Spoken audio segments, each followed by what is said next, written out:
In this video, I will be showing you how to set a PayPal account without bank account. First, you need to make sure that you're logged into your PayPal account. Go to paypal.com, and then if you have an existing account, kindly click login. If you don't have, please click sign up. After that, click personal account and then click next. Select anything here. For example, I'm an individual seller and freelancer. Then click next. After that, they will do a security challenge for them to know that you're 100% human. Once done, click next.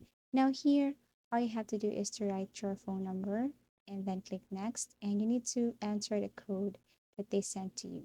Now you need to set up your profile.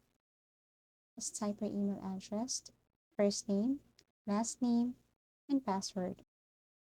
And then here, all you have to do is to fill in the information here. Once done, click agree and continue. And as you can see here, I have already a PayPal account even if I don't have bank account yet. As easy as that. Thank you so much for watching and see you again in our next video tutorials.